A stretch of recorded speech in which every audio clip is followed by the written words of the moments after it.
Hello friends, welcome to online engineering. इस particular session में हम लोग यहां पर बात करने वाले हैं about the laterally loaded piles. ये एक ऐसा टॉपिक है जो कि ना सिर्फ आपके ईएससी में बल्कि गेट में भी आता है। नए नए सिलेबस जो अभी ऐड हुए हैं गेट में, उनमें से एक टॉपिक है ये। तो चलिए शुरू करते हैं इस पर्टिकुलर टॉपिक को पढ़ना। जैसा कि हम सभी जानते हैं, ऑलरेडी हमने पाइल्स पर वर्टिकल लोड अगर अप्लाई किया गया तो उसके कारण कितना वो लोड पाइल रेजिस्ट कर सकती है, लोड कैरिंग कैपेसिटी कैलकुलेट करना हमने सीखा। लेकिन अगर कभी भी जो हमारी पाइल है उस पर हॉरिजॉन्टल फोर्स एक्ट करा, ना सिर्फ फोर्स बल्कि मोमेंट भी एक्ट कर सकता है जो कि उसको बेंड करने की कोशिश करे, तो उनका क्या इफेक्ट पड़ेगा, यही हमें यहां पर पढ़ना है। तो देखते हैं किन दो डिफॉर्मेशंस का इफेक्ट हमें यहां पर देखना है। तो अगर मान लीजिए ये है आपकी पाइल और ये आपका ग्राउंड लेवल है, देन यहां पर अगर एक लोड एक्ट कर रहा है in the horizontal direction QG, then या फिर इसी के अलावा अगर इस डायरेक्शन में मान लेते हैं क्लॉकवाइज एक मोमेंट एक्ट कर रहा है, देन ये जो पर्टिकुलर आपकी पाइल है, ये पाइल कुछ डिफ्लेक्ट कर जाएगी। किस तरह से डिफ्लेक्ट करेगी? तो that will deflect something like this. कुछ इस तरह से ये डिफ्लेक्ट करती है। और देखिए डिफ्लेक्शन का जो कर्व बन रहा है, ये डिफ्लेक्शन का कर्व अगर देखें यहां पर तो वो थोड़ा सा गड़बड़ दिख रहा है।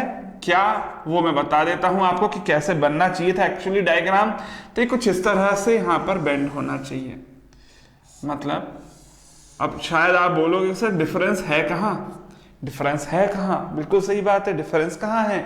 सर डिफरेंस ये है कि ये जो इवन दिख रहा है आपके पाइल का हेड, ये पाइल का हेड पहली बार में मैंने पूरा एग्जैक्टली वर्टिकल बना दिया था, जबकि अगर फ्री है तो शायद ये हेड भी कुछ इंक्लाइन हो जाए। ठीक है, तो वो इंक्लाइंड मैंने नहीं दिखाया था हेड को इसके पहले वाले डायग्राम में। आई होप शायद समझ आ गया होगा कि मैंने वापस से डायग्राम क्यों बनाया, क्योंकि सर ये जो हेड है ये इंक्लाइंड हो जाएगा because this is your free head. ठीक है, चलिए अभी तो ये आपको नया नया लग रहा है क्योंकि पहली बार देख रहे हो कि सर ऐसा कुछ डिफ्लेक्शन होगा।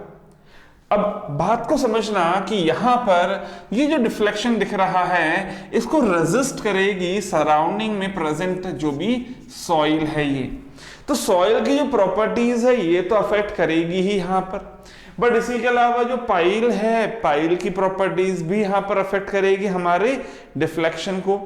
और इसी के अलावा जो लोड एक्ट कर रहे हैं यहां पर, लोड या मोमेंट जो भी आप बोले, उनका भी इफेक्ट होगा। सो इसका मतलब मैं यहां पर ये बोल सकता हूं that if a pile is subjected to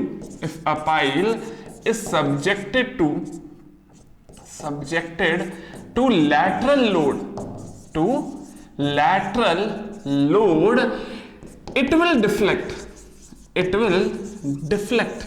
ठीक है, और डिफ्लेक्शन जो होगा वो बहुत सारे फैक्टर्स पर डिपेंड करेगा। सो मैं यहां पर लिख देता हूं दैट डिफ्लेक्टेड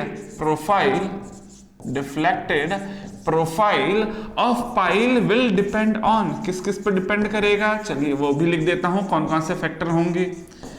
तो पहला फैक्टर यहां पर मैंने आपको बोला कि भाई लोड या फोर्स कितना है, QG पे डिपेंड करेगा। दूसरा फैक्टर यहां पर क्या होगा, जो मोमेंट एक्ट कर रहा है, मोमेंट इज mg। ठीक है, इसी के अलावा ये इस पे भी डिपेंड करेगा कि सॉइल की प्रॉपर्टीज क्या है, मतलब सॉइल से रेजिस्टेंस कितना मिलने वाला है।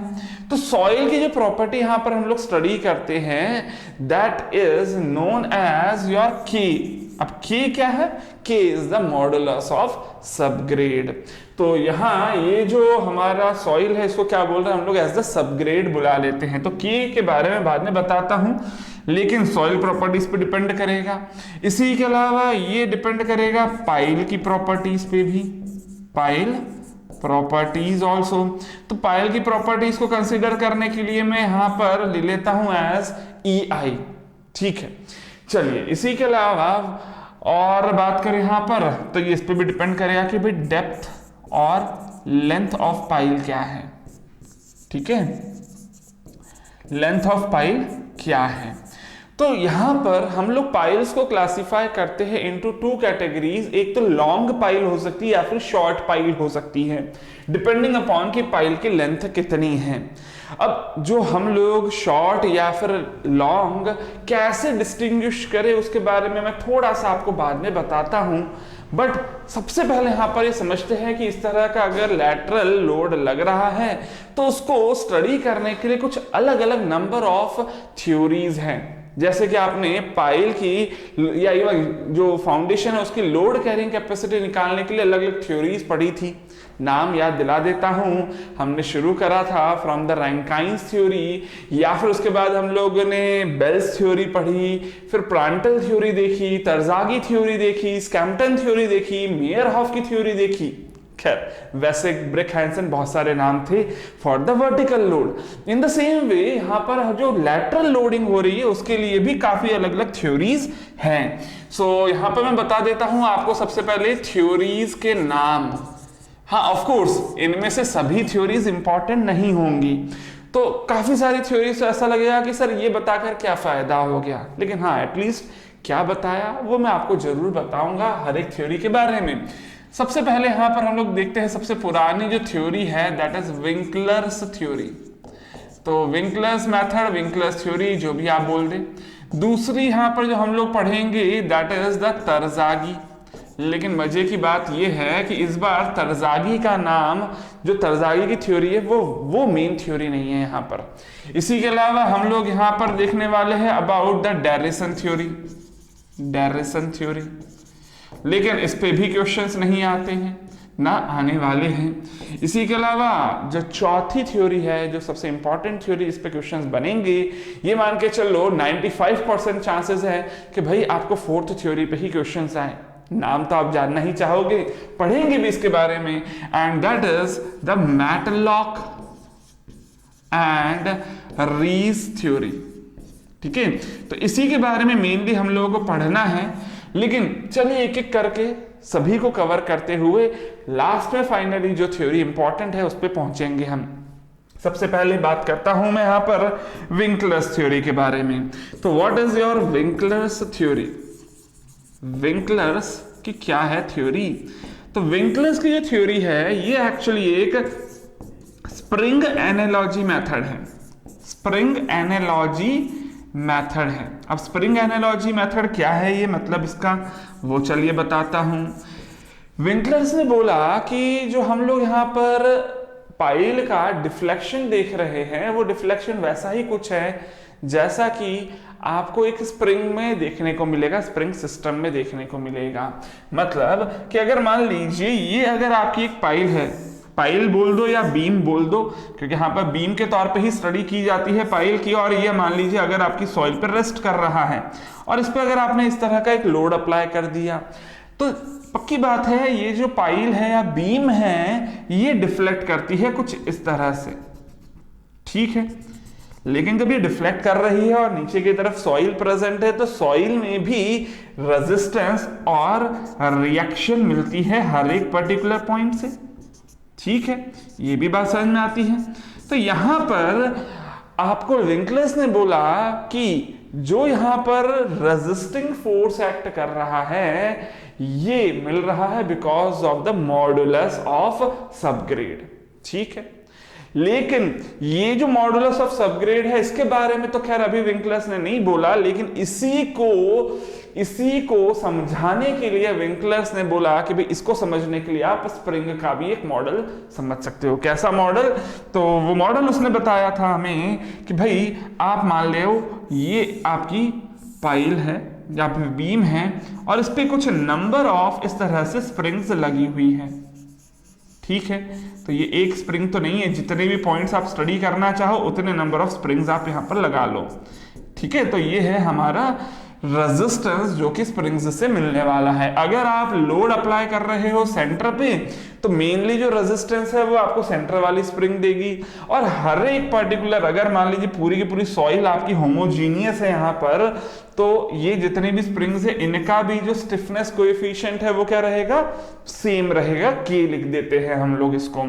तो जो यहां से रेजिस्टेंसेस मिलेंगे या रिएक्शन मिलेगा ऊपर की तरफ हमारी पाइल को या बीम को, वो किस पे डिपेंड करेगा, हम सभी जानते हैं that force in the spring is equals to be किसके बराबर होता है, K इंटू डेल्टा और डिफ्लेक्शन। सो मैं लिख सकता हूं that it will be equals to be K into y. Y मैं क्या मान रहा हूं, इस डायरेक्शन में जो भी डिफ्लेक्शन हुआ है वो मैं वाई ले लेता हूं, ठीक है।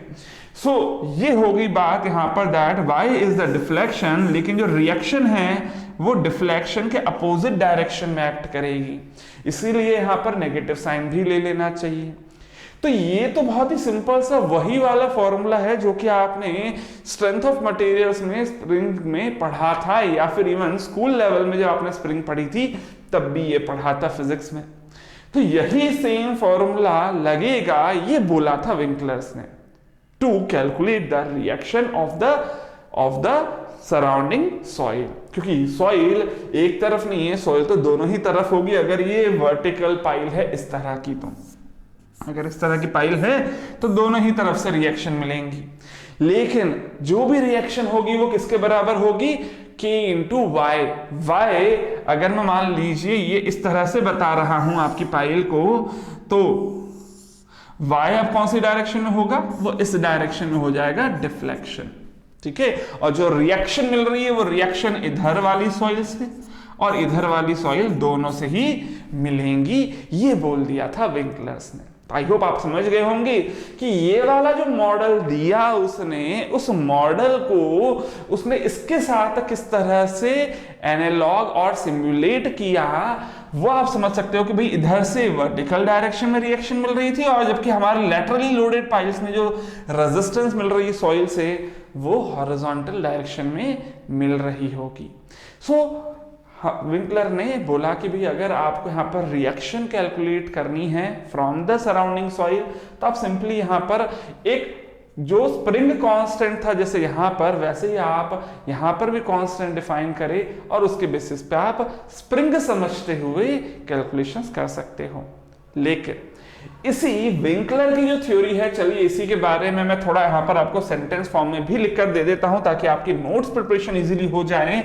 तो मैं यहाँ पर बता देता हूं आपको विंकलर्स थ्योरी या विंकलर्स का जो एनालॉजी थी उसमें क्या बोला गया, दैट विंकलर सजेस्टेड दैट क्या सजेस्ट करा, that resistance from surrounding soil to the deflection of laterally loaded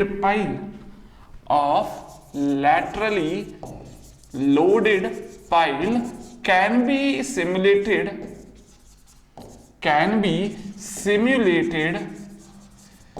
to the resistance to the spring reaction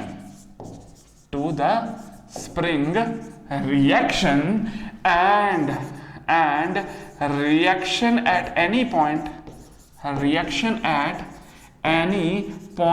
can be defined as, can be calculated as, कैसे calculate करिए उसके लिए मैंने equation दी आपको, that the reaction will be equals to be minus of K into deflection।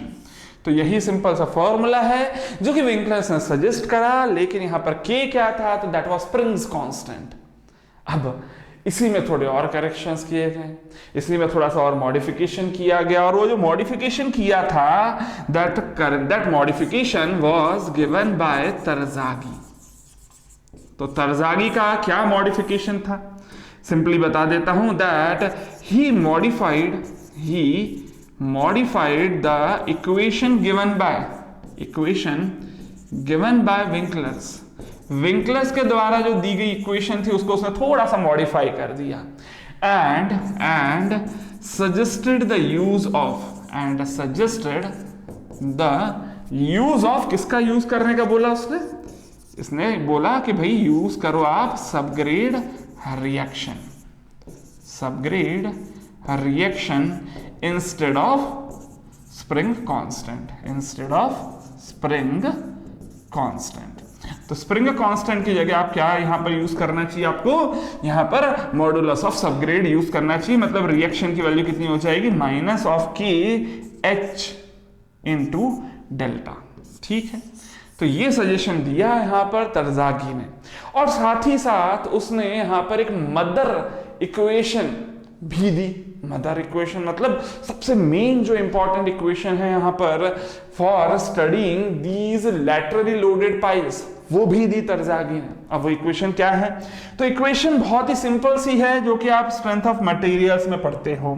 तो यहां पर अगर मैं आपको तरजागी के नाम पर ना पढ़ाना चाहूं, तो अगर मैं स्ट्रेंथ ऑफ मटेरियल के नाम पे पढ़ाऊं आपको, तो शायद आप लोगों ने डिफ्लेक्शन ऑफ बीम पढ़ा है।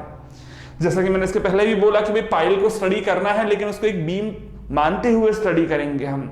तो अगर आप लोगों ने डिफ्लेक्शन ऑफ बीम में डबल डिफरेंशियल इक्वेशन या differential equation of deflection of beam अगर आपने पढ़ी है, तो वही सेम इक्वेशन यहां पर भी लगेगी। और इक्वेशन क्या है? तो वो हम लोग सभी जानते हैं, that E I into d two y by d x square is equals to be minus of M x. सभी जानते हैं ये। तो यही same equation above equation of deflection of beams can be utilized to determine or to calculate deflection of laterally loaded piles, अच्छा, सिर्फ यही एक इक्वेशन नहीं थी, आप लोगों ने और भी इक्वेशंस देखी थी वहां पर जब स्ट्रेंथ ऑफ मटेरियल पढ़ा था। तो वो इक्वेशंस भी यहां पर अप्लाई करोगे आप। क्या इक्वेशंस थी? तो हमने पढ़ा था भाई shear force V is equals to be किसके बराबर होगा? dmx by dx। फिर उसके बाद आपने क्या पढ़ा था? दैट लोड और P is equals to be किसके बराबर होगा? तो that is equals to be dv upon dx। पढ़ा हुआ है ना। सो अगर मैं यहां पर इसी को आगे फर्दर सॉल्व करना चाहूं तो क्या लिख सकता हूं? That it will be equals to be, P will be equals to be किसके बराबर हो जाएगा? Minus of E I into d raise to power 4 by d x raise to power 4। तो यही इक्वेशन जो है, इसी इक्वेशन का यूज करके आप डिफ्लेक्शंस कैलकुलेट कर सकते हो। ये भी सजेस्ट करा हमें तरजागी ने, लेकिन थोड़ी सी अधूरी रह गई ये इक्वेशन, क्योंकि इसका फाइनल सॉल्यूशन आगे चल के हमें मिलता है किस थ्योरी में? तो that is your Matlock and Reese theory. लेकिन इसी के बीच में यहां पर आप लोगों को डेरिसन थ्योरी के बारे में भी बता देता हूं, क्योंकि डेरिसन थ्योरी एक्चुअली बहुत एक अप्रोक्सीमेट सॉल्यूशन देती थी, लेकिन नाम इसलिए आज भी याद रखना पड़ता है because that theory is actually used in our IAS code. तो चलिए यहां पर बता देता हूं that the Derrison theory gives an approximate solution and is recommended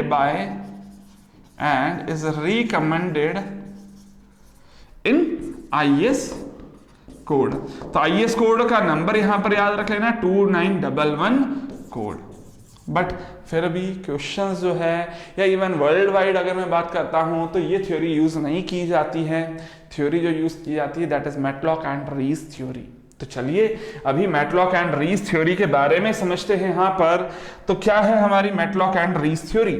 so important part है जो कि यहां पर एक्चुअली आपको पढ़ना चाहिए, लेकिन हाँ भाई डायरेक्टली मैं पढ़ाऊं तो शायद आपको ऐसा लगेगा कि सर पीछे की भी तो कुछ कहानी होगी। तो चलो पहले की कहानी हो गई, लेकिन अभी जो काम की बात है वो समझते हैं। तो that is your Matlock and Reese method.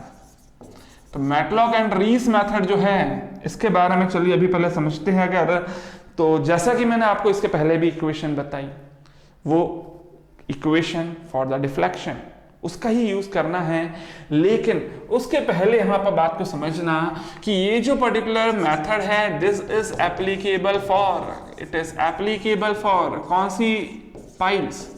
It is applicable for long piles. अब कोई भी पाइल को लॉन्ग बोलूं कि शॉर्ट बोलूं, उसके लिए क्राइटेरिया है यहां पर, और वो क्राइटेरिया बोलता है कि भाई अगर लेंथ ज्यादा है तो लंबी बोल दो, कम है तो छोटी बोल दो। किसके कंपैरिजन में? तो वो भी यहां पर याद रख लेना that if length is greater than 5 times of T, तो उसको बोलते हैं एज लॉन्ग पाइल।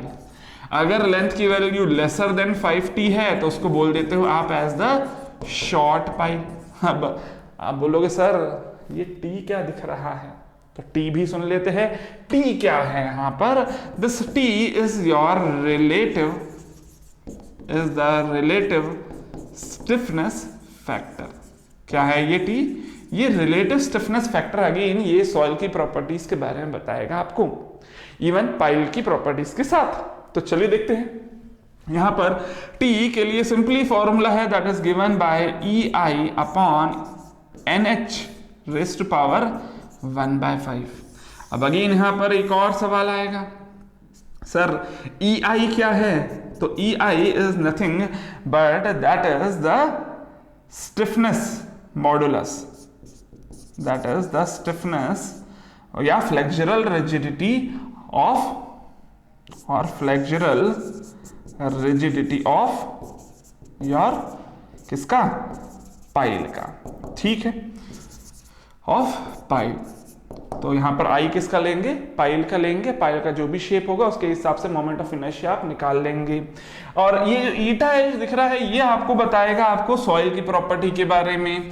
तो जैसा कि यहां पर ईटा एच है क्या, मैं आपको वो बता देता हूं that it is the coefficient of modulus of subgrade, coefficient of modulus of subgrade.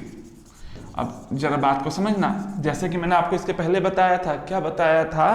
That the reacting force R is equals to be किसके बराबर है? Minus of K into y. Y बोला था, या फिर इवन मैंने यहां पर क्या बोला था आपको? डिफ्लेक्शन बोला था। तो डिफ्लेक्शन लिख देता हूं, है ना। लेकिन यहां पर अगर मैं चेक करता हूं कि ये जो KH इंटू वाई है, इसी की वैल्यू को मैं क्या लिख सकता हूं कि भाई जो डिफ्लेक्शन है वो तो चेंज हो रहा था विद द डेप्थ। देखा था हमने इसके पहले प्रोफाइल कि भाई जो डिफ्लेक्शन है वो डेप्थ के साथ चेंज हो रहा था। तो मैं यहां पर लिख सकता हूं कि भाई ये इवन जो K की वैल्यू है वो चेंज हो रही होगी, डिफ्लेक्शन वो चेंज हो रही होगी डेप्थ के साथ। देखो जरा वापस से मैं बता देता हूं, हमने देखा था इस तरह का डायग्राम डिफ्लेक्टेड शेप का, अगर पाइल पे इस डायरेक्शन में फोर्स लगाया तो हमने क्या देखा है यहां पर कि भाई जो डेप्थ है दैट इज z, इसके साथ क्या देखने को मिल रहा है? डिफ्लेक्शन भी चेंज हो रहा है।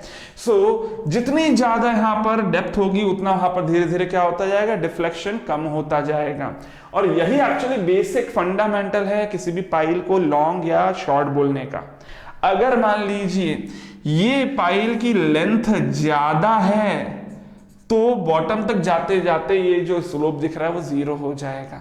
लेकिन अगर ये पाइल हमारी शॉर्ट होती तो शायद कुछ इस तरह का डिफ्लेक्शन देखने को मिलता। सो ऐसे को हम लोग शॉर्ट पाइल बोल देते हैं और ऐसे को हम लोग लॉन्ग पाइल बोल देते हैं। ठीक है, तो लॉन्ग पाइल क्या होती है? जिसमें बॉटम तक जाते जाते क्या देखने को मिलता है कि भी डिफ्लेक्शन स्लोप 0 हो गया, इफेक्ट ऑफ लैटरल लोड 0 हो चुका है। तो हमने क्या देखा कि जैसे जैसे नीचे जा रहे हैं वैसे वैसे डिफ्लेक्शन की वैल्यू क्या हो रही है? कम हो रही है। सो मैं लिख सकता हूं दैट एज z इंक्रीजेस क्या हो रहा है? डिफ्लेक्शन की वैल्यू डिक्रीज हो रही है। इसका मतलब अगर डिफ्लेक्शन की वैल्यू डिक्रीज हो रही है तो यहां पर क्या है? हमारी जो K की वैल्यू है वो बढ़ रही है। तो मैं चलिए यहां पर लिख सकता हूं that the KH is directly proportional to Z, और यहां पर अगर मैं प्रोपोर्शनलिटी साइन हटाता हूं तो क्या मिलेगा? एक कांस्टेंट मिलेगा ईटा H इंटू Z। सो शायद याद आ गया होगा, ईटा मेरे को डिफाइन, सॉरी ईटा नहीं, NH डिफाइन करना था, तो वही NH मैंने आपको यहां पर बताया कि कैसे है रिलेशन दैट KH जो कि मॉडुलस ऑफ सबग्रेड था is equals to be eta H into Z। ठीक है, तो ये तो समझ में आ गया है कि भाई ये ईटा या सॉरी NH की वैल्यू है क्या। चलिए अब बात करते हैं यहां पर कि जो मैटलॉक थ्योरी है उसमें किस तरह से सॉल्यूशन निकाला गया। उस सॉल्यूशन को समझने के लिए यहां पर बात को समझना कि अगर मैं आपको यही पूछूं कि कौन कौन से ऐसे फैक्टर्स है जिन पे ये डिपेंड करता था कि भी डिफ्लेक्शन की वैल्यू क्या होगी, तो हम लोग यहां पर ये बोल सकते हैं that deflection will be a function of, पहली बात तो लोड कौन कौन से लगे हैं, तो लोड लगा एक तो QG और MG, और साथ ही साथ यहां पर लेंथ पे भी डिपेंड करेगा, EI पे भी डिपेंड करेगा, EI मतलब अभी बताया मैंने आपको पाई की प्रॉपर्टीज, इसी के अलावा ये KH पे भी डिपेंड करेगा, है ना, और यही सारे फैक्टर्स को अगर मैं कंसीडर करते हुए Z पे भी डिपेंड करेगा कि भाई कितना यहां पर डिफ्लेक्शन हुआ किसी भी पर्टिकुलर पॉइंट पे। तो अगर मैं इन्हीं सारे फैक्टर्स को कंसीडर करते हुए डायमेंशनल एनालिसिस जब हमने एक चैप्टर पढ़ा था फ्लूइड मैकेनिक्स में, याद होगा, बंकिंगम पाई थ्योरम, याद है बंकिंगम पाई थ्योरम, बिल्कुल हम लोगों ने इस पे बेस्ड फ्लूइड मैकेनिक्स में क्वेश्चंस भी करे हैं। तो डायमेंशनल एनालिसिस एक चैप्टर होता था जिसमें हम लोग पहले तो रेले अप्रोच देखते थे और रेले अप्रोच के बाद बंकिंगम पाई थ्योरम देखते थे। तो ये कुछ नंबर ऑफ यहाँ पर वेरिएबल्स दिख रहे हैं जिस पर डिपेंड करेगा हमारा क्या, डिफ्लेक्शन। तो ये डिफ्लेक्शन के लिए ही अगर एक एक्सप्रेशन कैलकुलेट करना हो तो उसके लिए यूज करते थे हम लोग बंकिंगम पाई अप्रोच, याद होगी आपको। तो वही बंकिंगम पाई अप्रोच का यहां पर यूज किया गया मैटलॉक के द्वारा और फाइनली कुछ इक्वेशंस डिराइव की गई। लेकिन शायद अगर आप लोगों को याद हो तो वो इक्वेशंस में हम लोग कुछ इस तरह के पाई 1, पाई 2, पाई 3 टर्म्स यूज करते थे, ये कांस्टेंट्स होते थे, कांस्टेंट बोल दो या फिर these are the dimensionless numbers, dimensionless functions, यही थे। तो वैसे यहां पर भी डिफाइन हुए। अब इक्वेशन जब हम लोग देखेंगे कि फाइनल इनका जब हम लोग डायमेंशनल एनालिसिस करके इक्वेशंस जब डिराइव करें, सॉल्यूशंस डिराइव करें, तो ऑफ कोर्स उसमें कुछ ऐसे डायमेंशनलेस टर्म्स देखने को मिली। लेकिन टोटल जो भी डिफ्लेक्शन होगा उसको डिवाइड किया गया दो तरह के डिफ्लेक्शंस में। दो तरह के डिफ्लेक्शंस क्या है, तो देखिए ये अगर मान लीजिए आपकी पाइल है, पाइल का मैं आपको क्रॉस सेक्शन नहीं दिखा रहा हूं, पाइल पर एक तो डिफ्लेक्शन होगा because of the force applied, या अगर मैं यहां पर मोमेंट भी अप्लाई कर रहा हूं तो दोनों का ही इफेक्ट मैं अलग अलग लेना चाहता हूं। मतलब अगर दोनों अप्लाई किया है तो दोनों का इफेक्ट आप अलग अलग कंसिडर कर लो, और इसके कारण जो भी डिफ्लेक्शन हो रहा है इस डिफ्लेक्शन को मैं लिख देता हूं एज y1, और मोमेंट के कारण जो डिफ्लेक्शन हो रहा है उसको मैं लिख देता हूं as y2। Then the total deflection will be equals to be y1 plus y2, yes or no।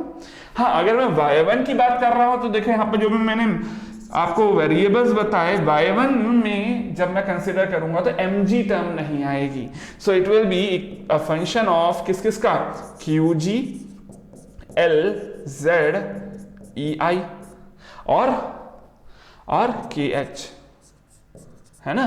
तो इन सब का फंक्शन होगा y1। In the same way अगर मैं y2 निकालूं तो y2 will be a function of किस किस का, mg l z ei and kh, yes और नो। दोनों के लिए अलग अलग कैलकुलेशन कर लिया जाए, एक फॉर्मूला निकाल लिया जाए और फिर दोनों को सम कर लिया जाए y के लिए। सो इन दोनों के लिए डायमेंशनल अप्रोच जो हमारी बंकिंगम पाई थ्योरम के मेथड था उसी को अप्लाई करके यहाँ पर हमने y की इक्वेशन डिराइव करी। अब वो इक्वेशन फाइनल सॉल्यूशन क्या था मैटलॉक का वो मैं आपको बता देता हूं, that the equation of y is given by qg into T cube divided by ei into ay plus mg into T square upon ei into B y. ये जो पर्टिकुलर इक्वेशन है, इस इक्वेशन में जरा चेक करो, दो terms दिख रही है जैसा मैंने आपको बताया अभी। क्या दिख रहा है, y इज इक्वल्स टू, ये y1 है और ये y2 है। ये y1 की इक्वेशन में देखने को मिल रहा होगा, एक ay टर्म दिख रही है और इधर by टर्म दिख रही है, बाकी mg पता है, t पता है, ei पता है, ये दो नई टर्म्स दिख रही हैं। इधर ध्यान रख लेना that ay and by are the dimensionless constants, लेकिन इनकी वैल्यूज इनकी वैल्यूज के लिए अलग से ही चार्ट टेबल मैटलॉक ने दिए हैं। तो अगर आपको कभी एग्जाम में क्वेश्चंस आते हैं तो इनकी वैल्यूज आपको डायरेक्टली क्वेश्चन में ही दे दी जाएगी।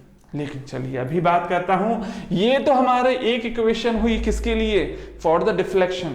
इसी तरह से अगर मैं स्लोप के लिए इक्वेशन निकालना चाहता हूं तो स्लोप के लिए भी इक्वेशन दी यहां पर मैटलॉक ने।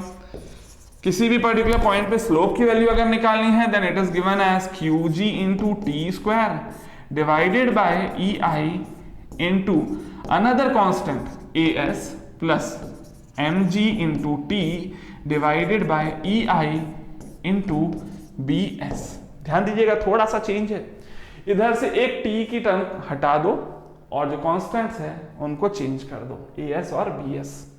अगेन AS BS क्या है, डायमेंशनलेस कांस्टेंट्स। तो ये तो इक्वेशन बन गई किसके लिए, हमारे पास स्लोप की इक्वेशन बन गई। अगर मान लीजिए मोमेंट की इक्वेशन निकालना चाह रहे हो तो मोमेंट की इक्वेशन क्या आएगी वो भी समझ लेते हैं। That will be equals to be QG into T divided by AM plus mg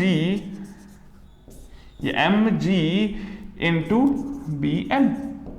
या फिर अगर इसी के बेसिस पे हम लोग shear फोर्स का अगर इक्वेशन निकालना चाहें तो देखिए m is nothing but that is the shear force. तो shear फोर्स की भी इक्वेशन यहां पर इसी तरह से मिल जाती है and that is given by QG into AB plus again moment.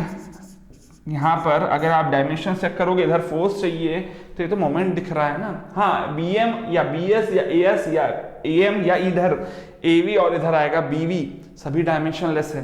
तो अगर मैं यहां पर आपको डायमेंशन ही पूछूं तो मोमेंट को डिवाइड करना पड़ेगा t के साथ। ध्यान दीजिएगा यहां पर जब t के साथ डिवाइड करा ना, इसका मतलब शायद आपको एक हिंट मिल गई होगी कि जब मैं मोमेंट को एक के साथ डिवाइड करके यहाँ पर फोर्स की यूनिट लाना चाह रहा हूं तो t की यूनिट क्या होगी, ये लेंथ की यूनिट वाला टर्म होना चाहिए। तो इधर लिख देता हूं v, ठीक है।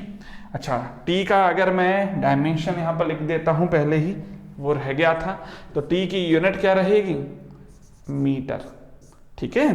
तो चलिए अभी यहां पर ये तो बन गई इक्वेशन किसके लिए, आपके shear फोर्स की भी। इसी तरह से अगर मैं आपको बोलता हूं कि भैया सॉइल रेजिस्टेंस या इवन लोड जो बोलते थे हम लोग, उसी की इक्वेशन अगर पूछूं आपको तो P की इक्वेशन क्या मिल जाती है, that is given by QG upon T into AG plus, sorry AG नहीं होगा AP लिखना चाहिए यहां पर, है ना, हर बार तो कांस्टेंट चेंज हो जाएंगे, प्लस आगे और क्या लिख दूं, that is equals to be mg by T square into BP।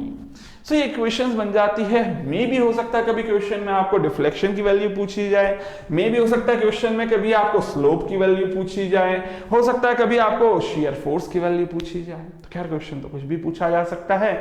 Equations के लिए कोई डेरिवेशंस किस तरह से किए जाते हैं ये मैंने आपको बता दिया, लेकिन इन इक्वेशंस का डेरिवेशन आपको नहीं पढ़ना है, ठीक है। तो एटलीस्ट इन फॉर्मूलेस को याद रखना है, इक्वेशंस को याद रखना है। इक्वेशंस को याद रखना बहुत सिंपल सा है, तरीका बता देता हूं। देखिए यहां पर ये तो याद रख लिया, डिफ्लेक्शन, डिफ्लेक्शन किसमें होता है, मीटर में। आपको यहां पर ये जो टर्म दिख रही है ना, ये मीटर में आना चाहिए टोटल वैल्यू। डायमेंशंस को पकड़ के चल लो। फिर जब स्लोप निकाला तो एक बार डिवाइड करोगे आप, तो डिवाइड करोगे अपने मीटर वाली या फिर लेंथ के साथ, तो अगेन यहाँ पर क्या दिख रहा है, एक पावर कम हो गई टी की।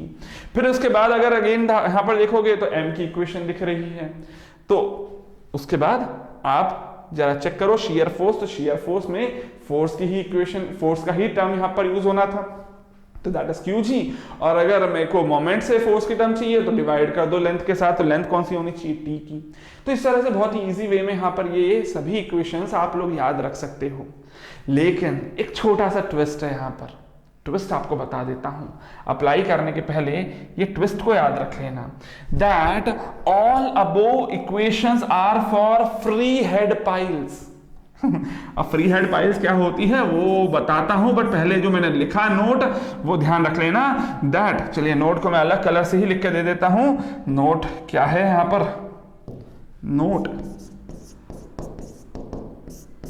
All above equations, all above equations are for are for किसके लिए है? For free head piles. ये सभी के सभी इक्वेशंस किसके लिए है? फ्री हेड पाइल्स के लिए है। अब बात आती है सर फ्री हेड पाइल होती क्या है, तो चलो वो बता देता हूं। मैंने याद होगा आपको शुरुआत में ही मैंने आपको डायग्राम करेक्ट करके दिया था। क्यों दिया था? मैंने बोला था भाई फ्री हेड पाइल है ये। देखिए हम लोगों ने जब ये पाइल बनाई थी, मैं सिंपल एक लाइन बनाकर दिखा रहा हूं, ये आपकी फ्री हेड पाइल है अगर, तो क्या होगा? ये कुछ इस तरह से डिफ्लेक्ट होगी। डिफ्लेक्ट जब हो रही है तो देखो वर्टिकल के साथ इस पर्टिकुलर पॉइंट पे एक एंगल बन रहा है। तो अगर हेड पे आप क्या देख रहे हो? रोटेशन देख रहे हो, then that head will be your free head. मतलब कोई रेजिस्टेंस नहीं है यहां पर रोटेशन के लिए हेड पर। So this will be your free head pile. Free head pile का डेफिनेशन आप क्या देख सकते हो? If there is no resistance, if there is no resistance to rotation, there is no resistance to rotation at head, it will be known as free head pile. But अगर मान लीजिए मैं यहां पर रेजिस्टेंस दे देता, मतलब चलिए इसको थोड़ा सा स्ट्रेट बना देता हूं। अगर मान लीजिए ये आपकी सॉइल है और मैं इधर रेजिस्टेंस दे देता हूं, ठीक है, कि भाई वर्टिकल दिख रहा है, हेड वर्टिकल ही रहे, और अब इस पे मैं लोड लगा देता इस डायरेक्शन में, तो क्या देखने को मिलेगा कि सर ये तो रहेगा अभी भी ऐसा ही। मतलब अब जो डिफ्लेक्शन होगा वो कुछ इस तरह का होगा, उधर वर्टिकल ही रहेगा, मतलब इधर रोटेशन नहीं हो रहा अगर, तो इसको क्या बोल देते हैं? As the fixed head pile. तो अगर कुछ इस तरह का आपने रेजिस्टेंस दिया है अपनी पाइल में, तो उसको क्या बोल देता है? As the fixed head pile, that is the rotation at head is resisted। अब इसी फिक्स्ड हेड को समझने के लिए थोड़ा आप समझना, आप लोगों ने पढ़ी है कैंटिलीवर बीम। कैंटिलीवर बीम में ये फिक्स्ड एंड होता है और इस पर लगाते थे मान लो अगर लोड P, तो आपने पढ़ा था कि सर यहां पर एक मोमेंट जनरेट होगा। अगर हम लोग L लेंथ की पाइल ले रहे हैं तो इधर तक आते आते मोमेंट हो जाएगा कितना? P into L। लेकिन क्योंकि ये फिक्स्ड एंड है, तो फिक्स्ड एंड पर इस P इंटू L के मोमेंट को रेजिस्ट करने के लिए इधर से एक रेजिस्टेंस मिलता था, याद होगा। तो this is your resisting moment at the fixed and, है ना। लेकिन ये रेजिस्टेंस कौन से एंड पे मिलता है? फिक्स्ड एंड पे, जहां पर रोटेशन अलाउड नहीं है। इन द सेम वे ये हेड पे रोटेशन अलाउड नहीं है, और अगर इधर रोटेशन अलाउड नहीं है, इसका मतलब यहां पर एक रेजिस्टिंग मोमेंट आया होगा। अगर ये इस तरह से बेंड होना चाहती थी तो उसको रोकने के लिए इस डायरेक्शन में क्या आया? एक रेजिस्टिंग मोमेंट आया होगा, तभी जाके ये वर्टिकल रही होगी। यस और नो? आई होप समझ में आ गई होगी इसको देखकर कि यहां पर भी एक रेजिस्टिंग मोमेंट आएगा आएगा आएगा। यस और नो? तो मैं इधर लिख सकता हूं, क्या लिख दूं मैं? That in fixed head piles to maintain the zero rotation at head, क्या देखने को मिलेगा? resisting moment is generated। और वो जो resisting moment है वो कितना होगा? तो which is given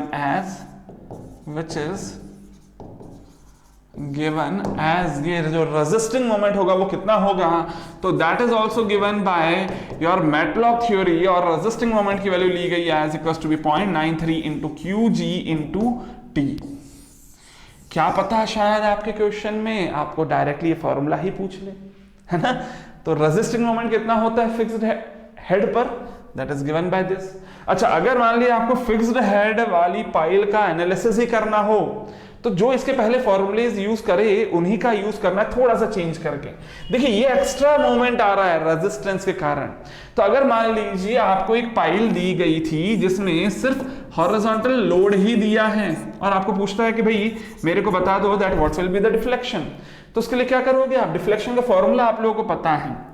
for free head pile क्या था फ्री हेड पाइल के लिए फॉर्मूला? तो that was QG into T cube divided by EI into, इधर क्या लिखूं, AY प्लस, सॉरी यहां पर मोमेंट लेना था, moment T square upon EI into BY। ये फॉर्मूला आपने पढ़ा है, लेकिन ये फॉर्मूला किसके लिए? फ्री हेड पाइल के लिए। अगर मैं इसी को यहां पर फिक्स्ड हेड पाइल लिखूं, फॉर फिक्स्ड हेड पाइल लिखूं with mg equals to be 0 लिख देता हूं। मान लेता हूं कि भाई कोई मोमेंट नहीं था, सिर्फ हॉरिजॉन्टल फोर्स अप्लाई किया गया है, तो उस केस में क्या बन जाएगा ये इक्वेशन देखो जरा, y will be equals to be QG into T cube divided by EI। ये तो हो गया डिफ्लेक्शन किसके कारण? हमारे लोड के कारण, लेटरल लोड के कारण। लेकिन मोमेंट तो जीरो था, ये तो बोला। अगर मोमेंट जीरो है तो क्या सच में यहां पर कोई और मोमेंट नहीं आने वाला? आएगा ना मोमेंट। कितना आएगा ये हम लोगों को पता है, minus of 0.93 into QG into T into T square और दिख रहा था, तो ये दिख जाएगा टी क्यूब, है ना, अपॉन EI इंटू BY। तो जरा देखो कॉमन क्या क्या आ सकता है, दिख रहा है यहाँ पर QG into T cube upon EI, ये तो कॉमन है ही। लेकिन इधर क्या दिख रहा है? AY, और इधर क्या दिख रहा है? 0.93 और BY, so minus 0.93 into BY। So this will be the equation for the fixed head pile। इस तरह से, जिस तरह से मैंने ये इक्वेशन निकाली, उसी तरह से मैंने तो आपको डिफ्लेक्शन का इक्वेशन दिया, आप कोई भी दूसरी इक्वेशन निकाल सकते हो। सिंपली याद क्या रखना कि आपको एक रेजिस्टिंग मोमेंट मिलेगा जिसकी वैल्यू कितनी होगी? इतनी होगी। अच्छा, यहाँ पर माइनस साइन क्यों लिया है? क्योंकि सर रेजिस्टिंग जो मोमेंट होगा उसकी साइन अपोजिट होगी, वो अपोजिट डायरेक्शन में मिलेगा, है ना। सो इसीलिए यहां पर ये नेगेटिव साइन भी लगाया है, उसको भी मत भूलना, क्या इसकी इंपॉर्टेंस है ये भी आपको पता होनी चाहिए थी। सो आई होप यहां पर जो फिक्स्ड हेड पाइल के कारण चेंजेस आने हैं ये आपको क्लियर हो गया होगा। और इसके अलावा ये इवन जो हम लोगों ने अभी यहाँ पर सीखा कि भाई ये फॉर्मूलेज है, ये कैसे आए ये तो मैंने बताया, पूरा डेरिवेशन नहीं है जरूरत और ना आपको आने वाला है, लेकिन एटलीस्ट ये फॉर्मूलेज याद कैसे रखने हैं ये पता हो गया होगा। तो चलिए सारे फॉर्मूलेज जो आपको याद रखने हैं उनके बारे में मैं बता देता हूँ, एक बार बॉक्स बनाकर दे देता हूँ आपको। एक तो फॉर्मूला ये याद रख लेना है, फिर स्लोप का ये फॉर्मूला देखना है आपको, फिर मोमेंट का एक फॉर्मूला देखना है आपको, और ये शियर फोर्स का फॉर्मूला देखना है, और एक सॉइल रेजिस्टेंस का फॉर्मूला देखना है। तो ये फॉर्मूलेज तो काफी सारे हैं, लेकिन फॉर्मूलेज को याद रखना बहुत इजी है, कोशिश करेंगे आराम से याद हो जाएगा। बेसिक फंडामेंटल याद रख लेना इन फॉर्मूलेज को याद रखने के लिए कि भैया डायमेंशंस चेक कर ले, दोनों ही तरफ इजीली याद हो जाते हैं सारे फॉर्मूले। और ये सभी AS BS या AY BY AV BV सभी की वैल्यूज तो आपको क्वेश्चन में ही मिल जाती है। टी के लिए फॉर्मूला क्या था वो भी मैंने आपको बता दिया है। आई होप यहाँ पर जो भी बातें मैंने बताई ये सब तो क्लियर होगा, लेकिन ये तो बातें थी सर कंसेप्ट्स की। ऑफ कोर्स इन पे बेस्ड क्वेश्चंस भी बन सकते हैं, कैसे क्वेश्चंस मिल सकते हैं इन पे न्यूमेरिकल्स या फिर आपको ऑब्जेक्टिव्स में, ये भी हम लोग देखेंगे अपने नेक्स्ट सेशन में। तो इस सेशन को मैं यहीं एंड करता हूं। आशा करता हूं जो भी कुछ आपको समझाया है, सब पढ़ाया है, सब कुछ क्लियर होगा। इन्हीं को थोड़ा और अच्छे से क्लियर करने की कोशिश करेंगे with some more questions and examples. तब तक लगातार पढ़ते रहे, बढ़ते रहे। Happy engineering.